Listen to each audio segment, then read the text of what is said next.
નવસારી મહાનગરપાલિકાની 52 બેઠકો, જેમાંની 2 બેઠકો બિનહરીફ થઈ છે અને 50 બેઠકો પર ચૂંટણીનો જંગ જામ્યો હતો, જેની હવે પરિણામની રાહ સૌ કોઈ જોઈ રહ્યા છે। મતગણતરીની શરૂઆત થઈ ગઈ છે। સ્વામિનારાયણ ઇન્ટરનેશનલ સ્કૂલ ખાતે મતગણતરી કરવામાં આવી રહી છે। આ 50 બેઠકો પર કોની જીત થશે તે હવે આ મતગણતરી પૂરી થશે એટલે ખબર પડશે। એક બાદ એક ઉમેદવારોના ભાવિ પરથી પડદો ઉચકાશે। પરંતુ એ પહેલા વાત કરીએ બેલેટ પેપરની। બેલેટ પેપરથી જે મતદાન થયું હતું તેની મતગણતરી શરૂ કરી દેવામાં આવી છે અને જેવું બેલેટ પેપરનું મતદાન માટેની મતગણતરી પૂરી થશે ત્યારબાદ ઈવીએમ મશીન ખોલવામાં આવશે અને તેના મતગણતરી કરવામાં આવશે। અત્યારે પોલીસના ચુસ્ત બંદોબસ્ત વચ્ચે મતગણતરીની શરૂઆત કરી દેવામાં આવી છે। આજરોજ અહીંયા નવસારી મહાનગરપાલિકાના મતદાનની મતગણતરી યોજવામાં આવી રહી છે। 3 અલગ અલગ માળ પર મતગણતરી યોજવામાં આવશે।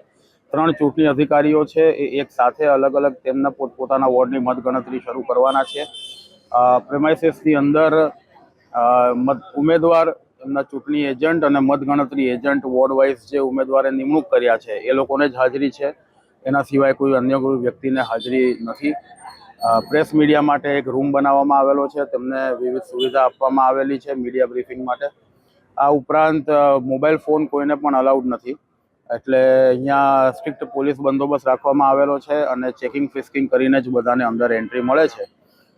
સૌપ્રથમ દરેક વોર્ડ વાઇઝ ગણતરી શરૂ કરવામાં આવે ત્યારે પહેલાં ટપાલ મતપત્રથી જે સર્વિસ વોટરો પ્રથમ એની ગણતરી કરવામાં આવશે। એ ગણતરી પૂર્ણ થયા બાદ રાઉન્ડ વાઇઝ ઈવીએમની ગણતરી શરૂ કરવામાં આવશે।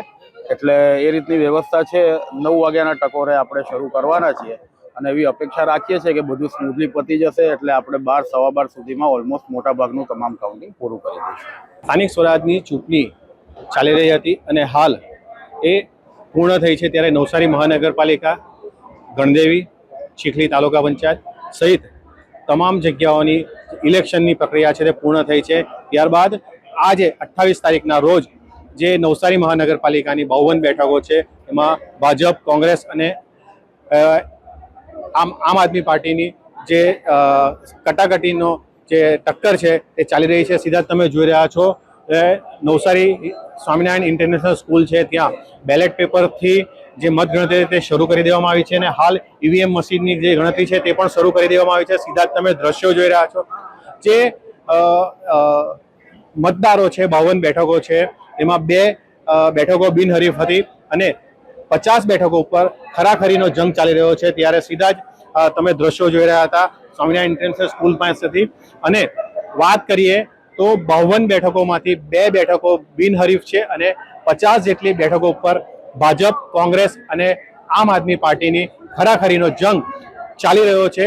અને જે મૂળભૂત સુવિધા છે નવસારી મહાનગરપાલિકા દ્વારા જે આપવાની જે વાત કરીએ તો રસ્તા છે, ડ્રેનેજ છે, પાણી છે પીવાનું, તેને લઈને આ જે ઉમેદવારો જે વિજય થઈને આવશે અને મહાનગરપાલિકામાં સ્થાન મેળવશે ત્યારે આ મૂળભૂત સુવિધાઓ કઈ રીતના પૂર્ણ કરશે તે તો એક આવનારો સમય જ બતાવશે। મિનેસ્ટેલર્સ પકડે ન્યૂઝ, નવસારી।